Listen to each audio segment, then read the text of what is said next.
I want to get your thoughts on the industry as a whole and where we are today. I got a quote from you where you said, basically, the entire health and fitness industry and diet is all based on fear. And the fear is based on the fear of dying and of death.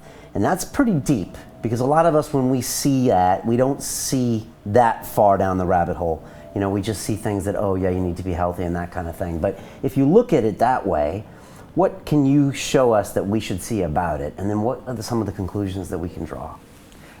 Baby boomers in particular are starting to see the end. You know, there's, well, I like to think of it as light at the end of the tunnel.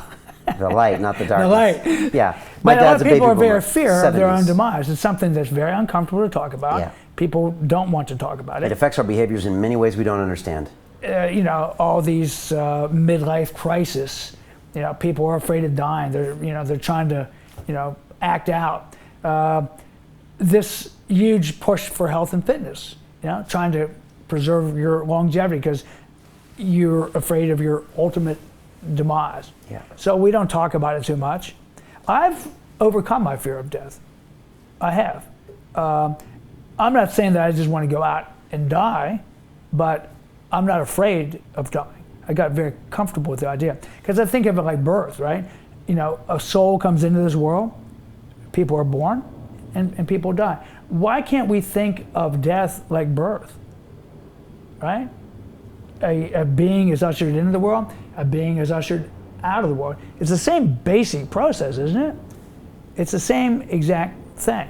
But all this fear, I think, is really fueling, especially for the older group, a lot of this fitness stuff. People are trying to, youthify themselves and get young and fortify themselves. And like I say, I'm all for it. I'm not saying that people should neglect themselves and just accept the inevitable. But what I'm saying is you shouldn't do it out of fear. Okay. So know why you're doing it. Yeah. Okay. And but why? And it's such an uncomfortable thing. Like, like the old joke.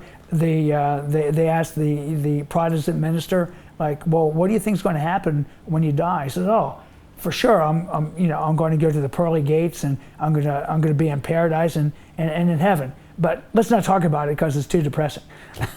It's like, really? So what does that tell us about the health industry? That we should just be looking at things through that lens, and we should stay away from things that are playing on our fear of dying, and try to think about why we're really training, which is what? To be present in our bodies and feel connected to this world? This whole idea of exercising for six-pack abs, buns of steel, baseball biceps, the people taking the steroids or the, drugs and so forth. I mean, I could see it if you're like an athlete and, 0.1% improvement in performance might be the difference between winning and losing. I could see the temptation. I don't agree with it, but I could see where you might be tempted. But for average people to do this stuff, and the plastic surgeries, I mean, some of this stuff is just so bizarre. For what? It's not going to matter one damn bit. None of this stuff is going to matter in 20 or 30 years. None of it. So why not just work out for health and well-being and to feel good, to look your best and to feel your best? That should be number one. Right, and that's your mantra. And then work out, and then the second thing, of course, is performance, being able to do stuff. But even that is kind of a false, because, none of it's sustainable. We were talking about doing bar and muscle ups and things. Yeah. Cool trick. Great stupid pet trick. Yeah. But is it sustainable? The risk of injury is great, especially as you get up there a little bit. Yeah, so I spent a year working on the bar muscle up because I don't know, I saw it and I thought it was cool. It's kind of cool. It's kind of cool, but I obsessed over it and I basically hung from a bar repeatedly for many, many weeks over a 52-week period. I think I got it finally, and I think I got it like 4 or 5 times. And then I think I lost it, and then I kind of lost it. It goes away almost as quickly as you get it. And also, I wasn't using my body. I wasn't really, I don't know. For me, it was kind of a hollow thing to chase. So all these things are unsustainable, and like I say, they won't matter a damn bit. Now, do I train? Yes, I do. I train for health, number one. Okay. I train to be strong so that I won't be feeble in my old age.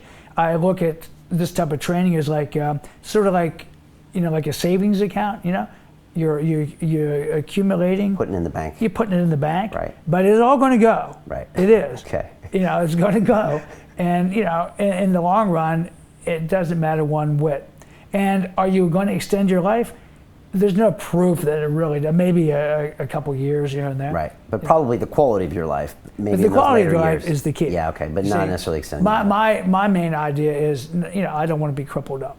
Yeah, right. You move, you feel good. Yeah. Your body is an asset to yourself. I don't want to be, all plugged in. Brian, you got to promise me that you come to the hospital and pull the plug if anyone ever hooks me up to any machine. Do I have to promise that now? Yeah. All right, Steve, I'll do it. Make the promise. All right.